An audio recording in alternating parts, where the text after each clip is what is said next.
అందరికీ నమస్కారం అండి. కొత్తగా మన ఛానల్ చూసిన వాళ్ళు తప్పకుండా ఒక లైక్ చేసి ఛానల్‌ని సబ్స్క్రైబ్ చేసుకోండి. "నువ్వు మా వాడితో ఓసారి మాట్లాడాలి" రాజారావు కృష్ణమూర్తితో అన్నాడు. "ఏం? మీ వాడేమన్నా ప్రేమలో పడ్డాడా?" నవ్వుతూ అడిగాడు కృష్ణమూర్తి. వాడి మొహానికి అదొక్కటే తక్కువ. "ఎందుకురా వాడినలా తక్కువ చేసి మాట్లాడతావు? వాడికేం తక్కువైందని? అందగాడు, ఆజానుబాహుడు, తెలివితేటలు ఉన్నవాడు. అన్నిటినీ మించి మంచి మనసున్నవాడు. నువ్వు అన్నవన్నీ నిజమే. ఒక తెలివితేటల విషయం తప్ప ఇంటర్‌లో 90% మార్కులతో పాసయ్యాడంటే వాడు తెలివైన వాడి కిందే లెక్క. ఇక ఎంసెట్ అంటావా? ఇంత కష్టపడి చదివినా 2, 3 గంటల్లో వాడి అదృష్టాన్ని తేల్చే పరీక్ష అది. కాస్త మనోధైర్యం కోల్పోయినా, కన్‌ఫ్యూజ్ అయినా ఫలితాలు తారుమారవుతాయి. మీ వాడి విషయంలో అదే జరుగుంటుందని నా అభిప్రాయం. కారణాలు ఏవైనా వాడికి ర్యాంకు 10,000 దాటిందన్నమాట నిజం. మా ఆఫీస్‌లో మా కొలీగ్ కొడుకు ఐఐటీలో సీట్ సంపాదించాడు. యూనియన్ కొడుకు బిట్స్ పిలానీలో సీట్ తెచ్చుకున్నాడు. మా మేనేజర్ కూతురికి మెడిసిన్‌లో స్టేట్‌లో 4వ ర్యాంక్ వచ్చింది.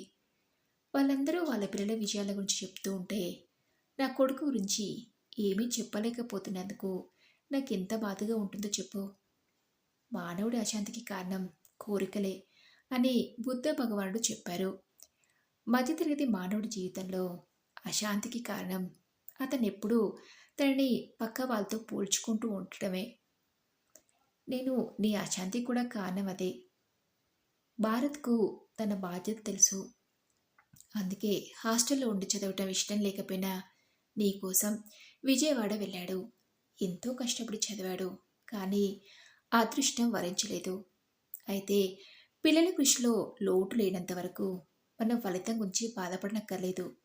ఈసారి కాకుంటే మరోసారి రాణిస్తాడు. ఏది జరిగినా అది మన మంచికే జరిగిందని భగవంతుడు ఇంకేదో మంచిని మన కోసం సిద్ధం చేసి ఉంటాడని అనుకుంటే ఏ బాధ ఉండదు. నువ్వన్నది నిజమే కానీ మనసు రాజీ పట్టం లేదు. నీ సహోద్యోగుల పిల్లలు సాధించిన విజయాలకు మనస్ఫూర్తిగా నీ అభినందనలు తెలియజేయి. ఆ విధంగా నీ మనసును సిద్ధం చేయి. అప్పుడు నీ మనసులో ఏ బాధ ఉండదు. ఇంతకు భరత్‌తో నేను మాట్లాడన్నావు. ఏ విషయం గురించి? వాడు లాంగ్ టర్మ్ కోచింగ్ తీసుకొని మరోసారి ఎంసెట్ ఎంట్రన్స్ రాస్తే మంచిదని నా అభిప్రాయం. అలాగే ఐఐటీ, బిట్స్, ఎన్ఐటీ లాంటి పెద్ద పెద్ద కాలేజీల్లో సీటు కోసం ఎంట్రన్స్ రాయొచ్చు. వాటిలో సీట్ వస్తే వాడి భవిష్యత్తు బాగుంటుంది. కానీ వాడందుకు సుముఖంగా లేడు. మన ఊళ్ళోని ఇంజనీరింగ్ కాలేజీలో చేరుతానంటున్నాడు. వాడికి నువ్వంటే మంచి గౌరవం. నువ్వు వాడికి నచ్చ చెప్పి లాంగ్ టర్మ్ కోచింగ్లో చేరేలా చూడు. తప్పకుండా నా ప్రయత్నం నేను చేస్తాను. మరుసటి రోజు భరత్తో మాట్లాడాడు కృష్ణమూర్తి.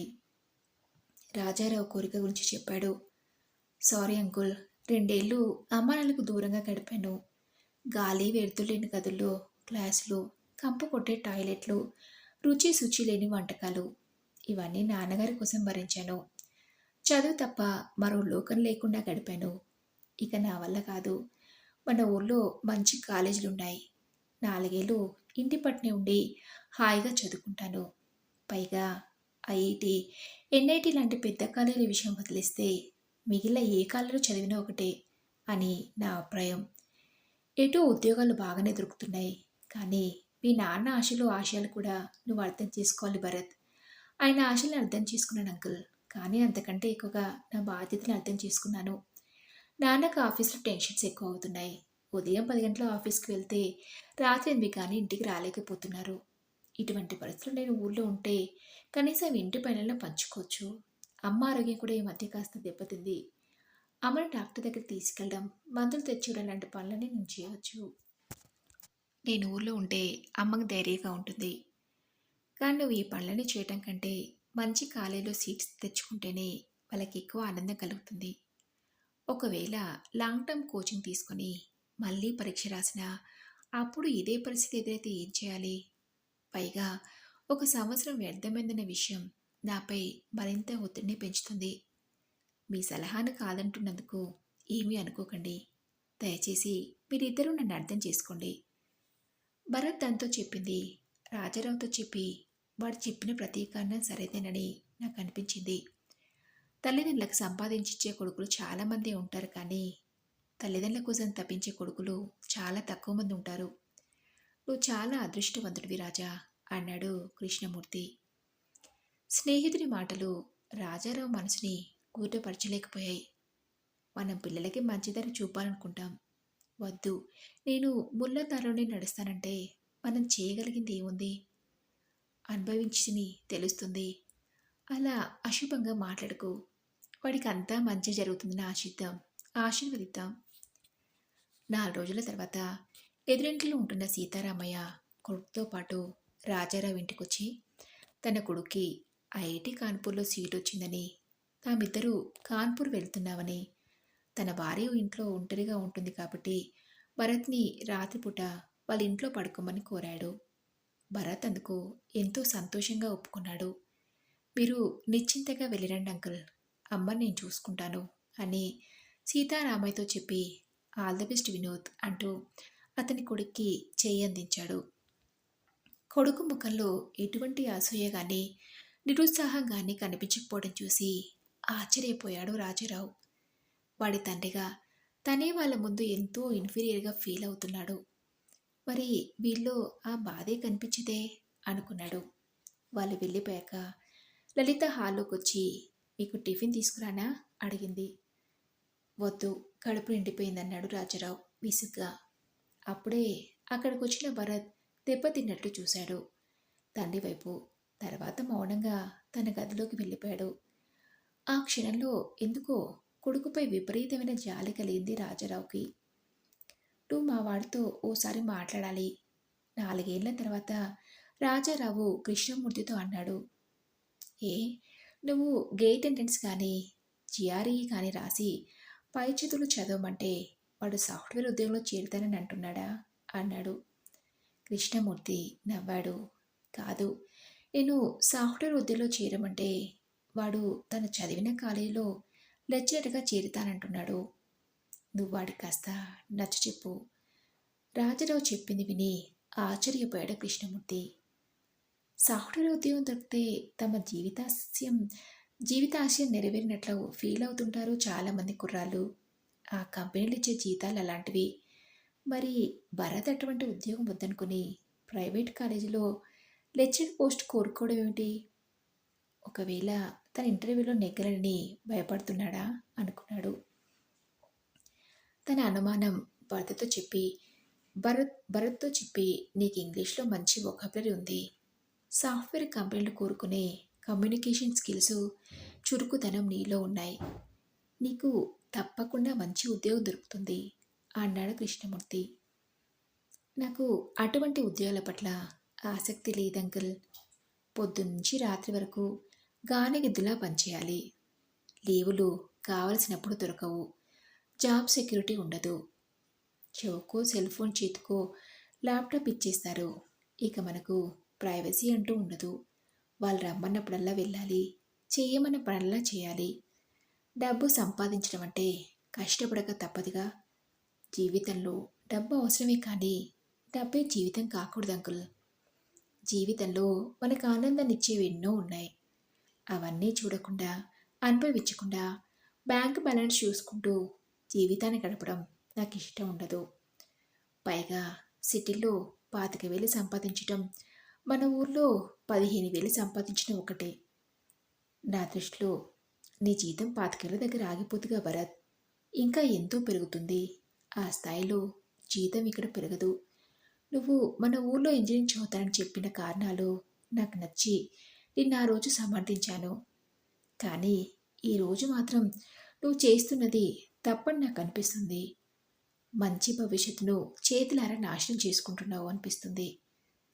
మనిషికి జీవితంలో ఎదగాలని ఆశ తప్పన ఉండాలి భరత్. అవి లేకపోతే మనిషిలో పురోగతి ఉండదు. నాకు ఎదగాలని ఉంది అంకుల్. నాకు ఎన్నో ఆశలున్నాయి. ఈ 4 ఏళ్ళు కీబోర్డ్ నేర్చుకున్నాను. అందులో మరింత కృషి చేసి గుర్తింపు తెచ్చుకోవాలి అనుకుంటున్నాను. నేను అనుకున్న సాధించే రోజు మీ నా నిర్ణయాన్ని సమర్థిస్తారు. నువ్వు సాఫ్ట్వేర్ ఉద్యోగం చేసుకుంటూ కూడా వాటిని కంటిన్యూ చేయవచ్చు కదా. పైగా సిటీలో వాటి నేర్చుకున్నవి ప్రదర్శించడానికి అక్కడ అవకాశాలు ఎక్కువగా ఉంటాయి.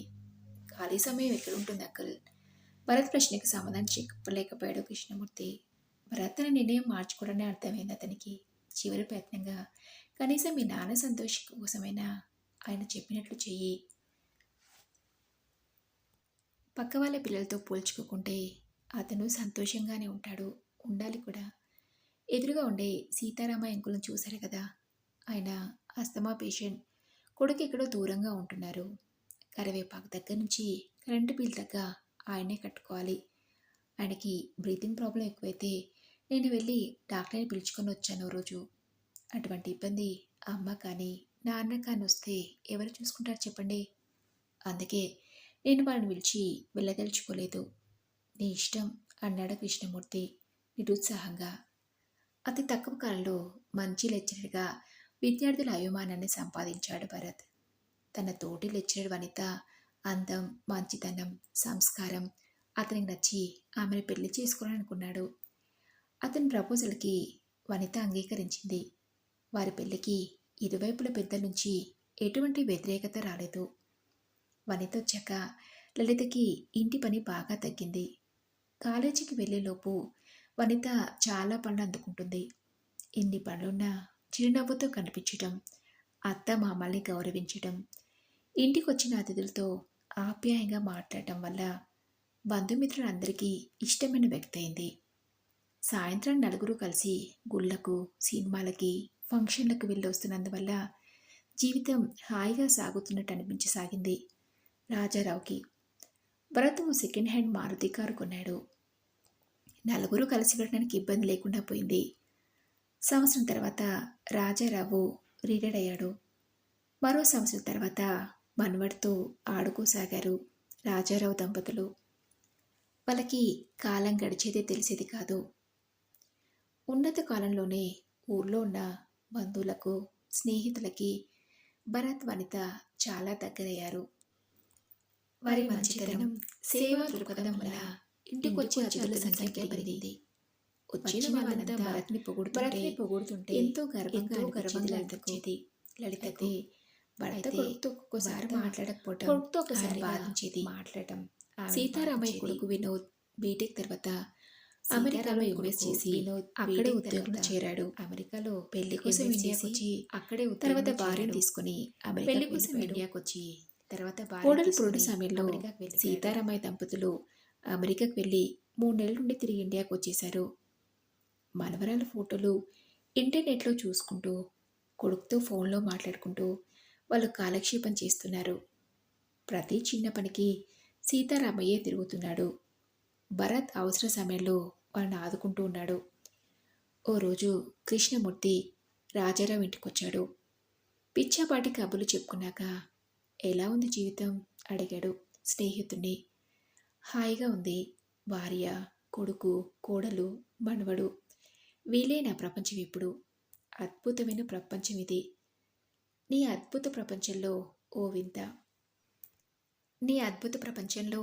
వింత కూడా ఉంది. ఏమిటి అన్నట్టు చూశాడు రాజారావు. తండ్రి తండ్రితో మాట్లాడకపోవటం. నేను వాడితో మాట్లాడుతున్నానే అని నువ్వు ఈ లోకాన్ని నమ్మించగలవేమో, కానీ నీ ప్రాణ స్నేహితుని నన్ను నమ్మించలేవు. నువ్వు మనసు విప్పి వాడితో మాట్లాడలేదనే విషయం నాకు తెలుసు. భరత్ ఎంత ఆనందంగా కనిపిస్తున్నా వాడి గుండెల్లో గూడు కట్టుకున్న విషాదాన్ని నేను చూడగలను. ఎప్పుడూ నవ్వుతూ కనిపించే ఆ కళ్ళ వెనుక కన్నీరు నాకు కనిపిస్తుంది. అంతా తెలిసిన వాడివి, నీకు నేను చెప్పేదేముంది? నీ పద్ధతి మార్చుకో రాజా. వాడు నువ్వు కోరిన దారిలో నడవలేదు నిజమే, కానీ దారి తప్పలేదు. చక్కగా చదువుకుని ప్రయోజకుడయ్యాడు. తన అభిరుచులకు తగ్గట్లు తన జీవితాన్ని తీర్చిదిద్దుకున్నాడు. మీతోనే ఉంటూ ఈ కాలంలో చాలామంది తల్లిదండ్రులకు దొరికిన అదృష్టాన్ని మీకు కలగజేశాడు. వాడి మనసు పూర్తిగా విరగకముందే నువ్వు మారితే మంచిది. తండ్రి కొడుకుల మధ్య గ్యాప్ రాకూడదు. వచ్చాక దాన్ని తొలగించడం కష్టం రా. నువ్వు ప్రయత్నమే చేయకుండా ఫలితం రాదంటే ఎలా? మా వాడు మమ్మల్ని తన దగ్గరికి వచ్చేయమంటున్నాడు. ఈ నెల మేము హైదరాబాద్ వెళ్ళిపోవచ్చు. ఈలోగా నేను మంచి వార్త వినాలని ఆశిస్తున్నాను. కృష్ణమూర్తి వెళ్ళిపోయాడు. రాజారావు చాలాసేపు ఆలోచిస్తూ ఉండిపోయాడు. అయితే కృష్ణమూర్తి ఆశించిన మంచి వార్త అతనికి అందలేదు. కీబోర్డ్లో చాలా కృషి చేశాడు భరత్. ప్రతి శని ఆదివారాలు చెన్నై వెళ్ళి మరింత ప్రావీణ్యం సంపాదించాడు. ఓ ఆర్కెస్ట్రా టీంలో చేరి వాళ్ళతో కలిసి చుట్టుపక్కల ఊళ్ళో ప్రదర్శనలిచ్చాడు. ఓసారి తిరుపతికి వచ్చిన ఓ ప్రముఖ సినీ సంగీత దర్శకుడిని కలిసి భరత్ ప్రతిభ చూసి తన దగ్గరికి వచ్చేయమని కీబోర్డ్ ప్లేయర్గా తన అవకాశం ఇస్తానని చెప్పాడు. భరత్ ఎంతో సంతోషించాడు. విషయం విన్న లలిత వనిత కూడా ఎంతో సంతోషించారు. అయితే రాజారావు మాత్రం ఉన్న ఉద్యోగం వదులుకొని రిస్క్ తీసుకోవడం మంచిది కాదని అభిప్రాయపడ్డాడు. మీరంతగా ఆందోళన చెందాల్సిన అవసరం లేదు నాన్న. సంగీత రంగంలో ఎన్నో విప్లవాత్మకమైన మార్పులు వచ్చాయి. అవకాశాలు బోలెడున్నాయి. ఇప్పుడు సినిమాలో అవకాశాలు రాకపోతే టీవీ రంగం ఉంది. అది లేకపోయినా ప్రైవేట్ ఆల్బమ్స్ చేసుకోవచ్చు. ప్రతిభ కృషి ఉంటే ఆ రంగంలో అవకాశాలకు కొదవలేదు. ఒకవేళ ఏదీ చిరాకపోతే మళ్ళీ లెక్చరర్ ఉద్యోగమే చేయొచ్చు. ఇట్ ఈస్ వర్తే ట్రై అంటూ తండ్రికి నచ్చ చెప్పే ప్రయత్నం చేశాడు. నీ ఇష్టం. నువ్వు ఏ రోజు నా మాట విన్నావని ఈ రోజు వినటానికి అన్నాడు రాజారావు. భరత్ బాధగా తండ్రి వైపు చూశాడు. తర్వాత మీరు చెప్పినట్లే వింటానన్నా.